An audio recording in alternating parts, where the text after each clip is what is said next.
kami sudah bahas dalam video nomor 1 dan nomor 2 mengenai ya prinsip-prinsip yang sangat penting, dan kami pakai contoh ternak babi.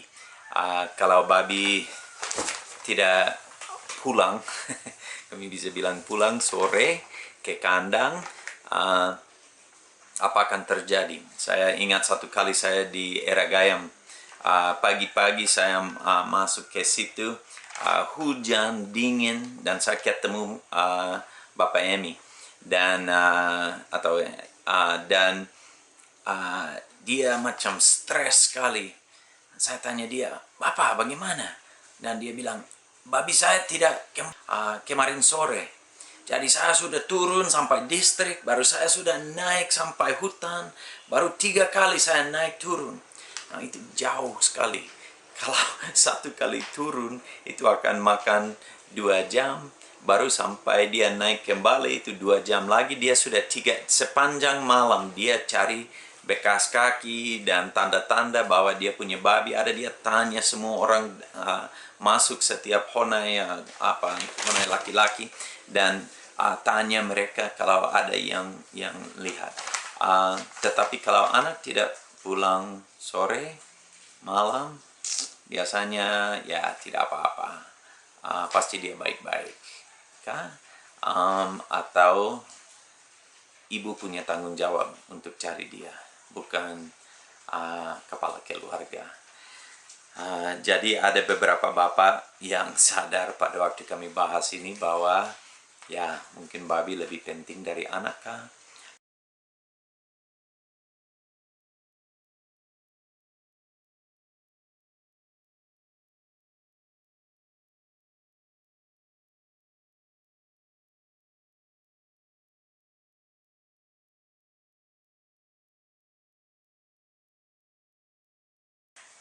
Dengan kita kembali ke contoh babi, saya lihat di sini untuk hampir segala hal di kampung itu jam karet.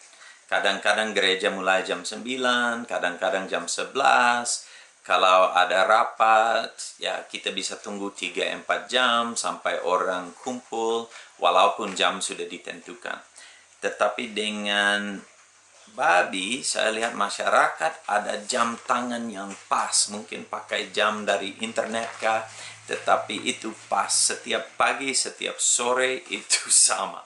Dan kalau tidak, kita semua bisa dengar babi-babi berteriak besar dan marah dan mulai kasih hancur kandang karena mereka tidak dikasih makan sesuai dengan jadwal. Dan saya lihat kalau gereja, kegiatan sekolah, kerja, semua harus menunggu jadwal babi. Kalau ada tamu di rumah, babi tetap diurus. Kalau hari Minggu dan sibuk urus babi, kebaktian atau gereja akan menunggu sampai babi sudah puas dulu, baru mungkin kalau Tuhan Yesus kembali, dia akan harus tunggu jadwal babi. Dengan jadwal itu babi bisa jadi jinak, dan mereka ikut kebiasaan yang dibentuk dari kecil sampai mereka besar. Dan itu gampang sekali urus babi yang ikut jadwal dan aturan. Kalau dia kecil dan dia mulai gigit, langsung dia dapat ya pukul atau apa supaya dia tahu dia tidak boleh gigit. Baru pada waktu besar dia tidak gigit. Pada waktu dia kecil dia belajar jadwal dan caranya untuk semua. Kalau orang tangkap babi yang sudah besar, babi hutan yang sudah besar, bawa dia dan coba ternak dia, bagaimana hasilnya? Ya, tidak mungkin.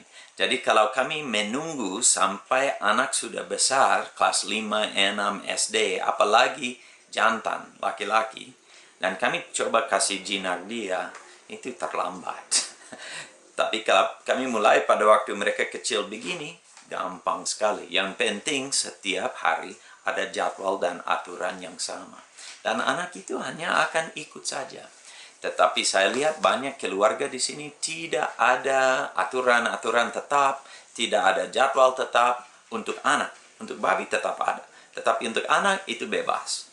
Baru pada waktu anak umur ya 10, 11, 12 tahun, ada orang tua yang datang sama saya, aduh anak saya sudah besar, dia melawan, saya coba atur dia tapi dia pukul saya, dia tidak mau dengar, dia lari, dia liar. Kenapa dia liar? Karena dari kecil sampai sekarang dia tidak ada jadwal dan aturan dan konsekuensi yang tepat, yang sama. Ada orang tua yang tanya saya, kenapa Walker dan Arwen tidak bikin masalah, tidak ini. Dan dari kecil mereka ikut jadwal. Nah, mungkin orang tua tidak akan percaya ini, tetapi kami ada sistem yang kami belajar dari salah satu buku. Dan Heidi langsung buat jadwal untuk Walker. Dan sebelum Walker ada umur 2 bulan, dia bisa tidur, dia bukan bisa, tapi setiap malam dia tidur 10 jam. Tidak bangun, tidak minta minum. Baru dia bangun jam 5 pagi, pas, dia minum, dia main, baru jam 9 dia tidur lagi sampai jam 11. Baru dia bangun, dia minum, dia main, seperti itu. Dan Heidi ada membentuk jadwal itu pada waktu Walker baru lahir. Baru Arwen sama. Nah, sampai sekarang mereka ikut jadwal. Walker dan Arwen tidur jam 8 malam, walaupun mereka umur 17, 18 tahun. Mereka senang tidur, baru mereka senang bangun jam 5. Mereka ada devosi baca Alkitab, berdoa setiap pagi karena kami sudah buat jadwal itu. Makan pas jam ini, langsung ke sekolah pas jam ini. Mereka tidak pernah terlambat masuk sekolah. Karena dari kecil mereka dibentuk dengan kebiasaan. Seperti orang Papua pakai dengan babi, itu yang keluarga saya pakai dengan anak Walker dan Arwen. Kalau Walker dan Arwen melanggar, mereka langsung dapat konsekuensi. Kami ada banyak aturan di sini. Dan setiap aturan ada konsekuensi. Dan mereka sudah tahu dari kecil. Jadi sekarang mereka besar itu gampang sekali. Mereka sudah tahu harus ada di rumah jam 5:30 malam. Well, kenapa ini penting? Nomor satu, kalau anak tidak bisa diatur, dia tidak akan berhasil di sekolah. Dia juga akan terus-menerus ada masalah di mana-mana. Di gereja, karena dia tidak akan ikut aturan gereja, dia akan ada masalah dengan kepala desa, dengan camat, dengan pemerintah, siapa yang otoritas, siapa yang ada, pasti akan pusing dengan dia, karena dia tidak akan mau diatur. Kalau itu kepala suku kebun, atau kepala suku, atau ketua klasis, mereka akan paling pusing dengan orang ini yang tidak mau diatur. Karena dia liar, dia orang liar, bukan orang jinak. Baru yang kedua, kalau dia mau lanjut selesai sekolah, baru kuliah di luar, atau ada mungkin bisnis internasional dan lain-lain, dia harus bisa hidup dalam jadwal dengan aturan-aturan. Masalah yang paling besar yang kami hadapi di SMP, SMA, anak-anak selalu bilang, aturan ini terlalu banyak, konsekuensi terlalu berat. Dan kami bilang ini sekolah standar internasional yang siapkanmu untuk ke luar negeri. Now, tidak ada tempat di dunia yang lebih bebas daripada pegunungan Papua. So saya tahu ini sulit untuk anak-anak di sini. Tetapi kalau pergi ke Singapura atau Amerika, ada ribuan aturan setiap hari yang harus diikuti. Macam mobil-mobil strada ini, maksimum 5 orang bisa naik di dalam mobil strada. Tidak boleh ada orang di bak belakang, tidak boleh ada 4 orang di tengah-tengah. Kalau ada itu, langsung polisi akan tangkap dan sopir akan dapat denda paling sedikit 5 juta. Kalau anak di bawah umur 3 tahun, harus ada kursi khusus untuk bayi. Kalau tidak ada kursi itu, sopir akan dipenjarakan. Aturan-aturan lalu lintas itu gila, teman-teman, yang harus diikuti. Kalau di Singapura, tidak boleh beli gum. Karena gum sering orang berludah atau buang dan itu bikin kotor.